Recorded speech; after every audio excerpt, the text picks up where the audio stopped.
we now have a president who does not seem to understand anything that Ronald Reagan stood for. Each of those areas that I talked about and others are being undermined and contradicted today. And I grieve about that.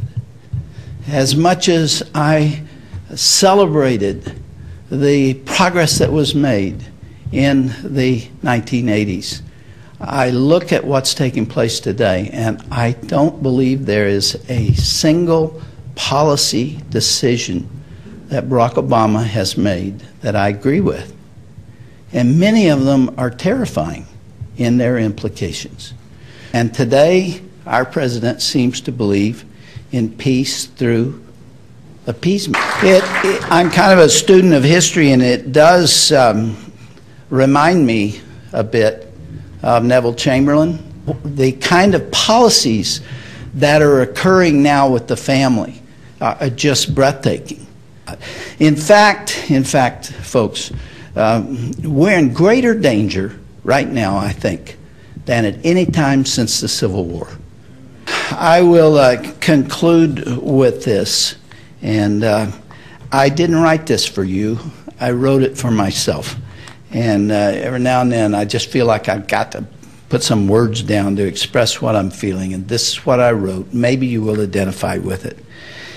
I said that conservatives, if the conservatives will step forward in 2010 and 2012 with a strong, traditional, Reagan-esque agenda, spoken with passion like they did in 1994, I think and pray that they have the opportunity to recapture the Congress, or at least to paralyze the hard left and save America from national disaster. But then, of course, they'll have to govern effectively, which has always been a challenge. If the GOP returns to ruinous spending and wobbles back across the aisle to find common ground with liberal Democrats, like Senator McCain did in 2008, and if they run from the great moral issues of our time, including marriage and the sanctity of life, like George Allen did in 2008, they will be in the minority for the next 40 years, and indeed, they deserve to be so. Unfortunately, I still hear moderate Republicans suggesting that Christians and other passionate conservatives should be purged from the party, and that will bring inevitable defeat. Now, this is the essence. Come on. Thank you.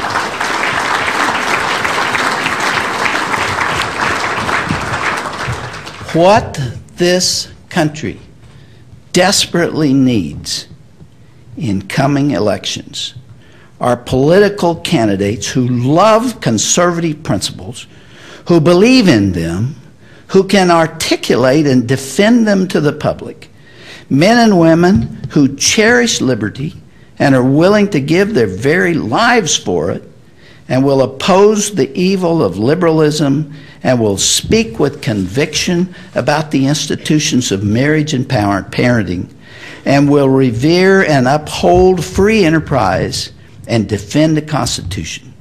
If American patriots will do this and then bathe their efforts in prayer, as did the Founding Fathers, then they will restore our country to its heritage and secure the blessings of liberty to ourselves and our posterity. There are millions of conservative citizens out there who are outraged by what's going on. They're searching for ways to use their influence. Together, they and we can revitalize the American dream. And to risk mixing of metaphors, let me say, let's go out there and win one for the Gipper.